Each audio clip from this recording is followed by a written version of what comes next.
Bonjour à tous, c'est Séverine. Bienvenue sur Trouver la paix et la joie. Je suis de retour après quelques jours d'absence où je me devais à mon devoir, voilà, familial. Il faut toujours faire passer la famille avant tout, c'est très important. Enfin, Dieu en premier et de là découle la famille. Donc, malheureusement, j'ai pas pu faire le chapelet de la miséricorde divine vendredi dernier, mais dans ce cas-là, je vous invite déjà à le prier par vous-même. Vous trouverez de nombreux podcasts du chapelet de la miséricorde divine, donc à vous de choisir le thème qui vous motive. Aujourd'hui, je vais répondre à une question que m'a posée mon fils et à mon avis, je pense que beaucoup de parents se demandent comment répondre à ce genre de questions.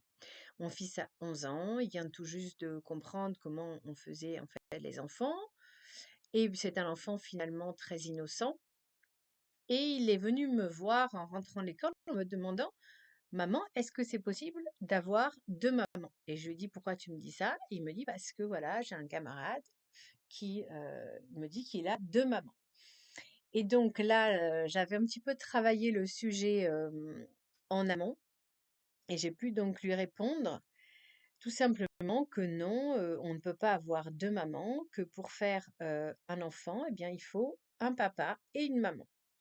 Voilà, c'est ce que je lui ai répondu, sans rentrer évidemment dans les détails et cette réponse lui a tout à fait convenu et je pense qu'il faut tout simplement dire la vérité aux enfants. Évidemment qu'il s'agissait d'un couple, homoparental, c'était évident, mais je ne suis pas rentrée, dans ce thème-là parce que mon fils n'en est pas là. Mais c'est sûr que dans quelque temps, s'il me pose la question, ben là, je lui expliquerai qu'effectivement, il y a des personnes qui vivent, en couple avec des personnes du même sexe, que nous ne devons pas, juger ces personnes, mais que nous, voilà, en tant que chrétiens, eh bien, nous ne pouvons pas, cautionner, ce genre de vie puisque c'est un péché.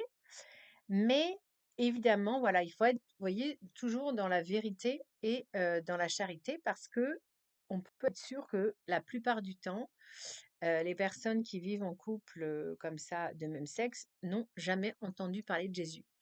Donc ce qui est plus important, c'est voilà, de prier pour que vraiment, les personnes homosexuelles puissent connaître Jésus parce que quand on connaît vraiment Jésus, eh bien, on adapte en fait son mode de vie par rapport en fait aux 10 commandements, à ce que Dieu veut et les choses finalement, se font, de manière plus ou moins, progressive, plus ou moins rapide et reprennent finalement un état naturel des choses parce que voilà, nous sommes dans une société qui voudrait nous faire croire que, oui, 2 hommes peuvent avoir un enfant ou 2 femmes peuvent avoir un enfant ou un homme qui avant était une femme peut devenir, heu père et puis une femme qui devient un homme peut devenir mère. Enfin bon, c'est du grand n'importe quoi. Il y a même le planning familial qui a fait une affiche en disant que, même les hommes peuvent être enceintes en nous montrant finalement une femme qui a pris des hormones et donc il y avait une barbe et qui était enceinte, ce qui est faux parce que si on prend des hormones,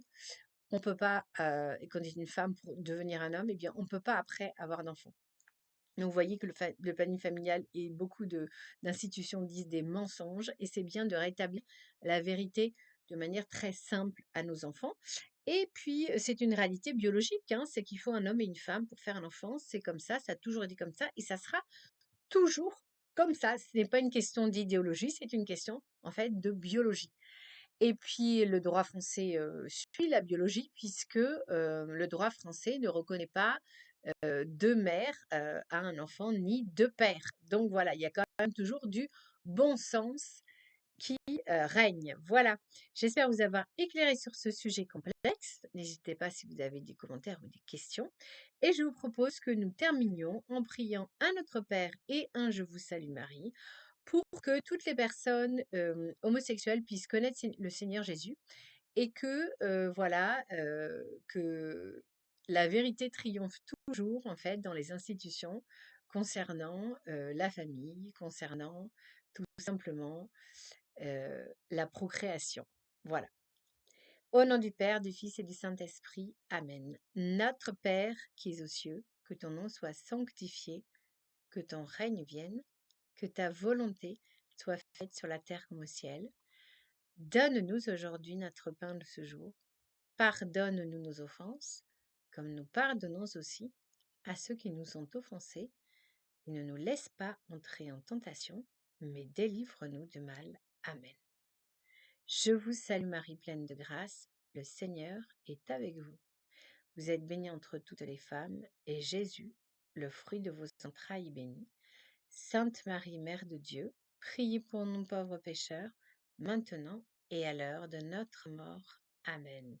Voilà, soyez sûrs, frères et sœurs, que les prières sont puissantes et qu'il y aura certainement des personnes qui seront touchées par notre prière. Gloire au Père, au Fils et au Saint-Esprit. Amen. Merci de m'avoir écouté. On se donne rendez-vous vendredi pour prier ensemble le chapelet de la miséricorde divine et vous allez voir, on va faire des miracles par la grâce de Dieu tous ensemble. À vendredi.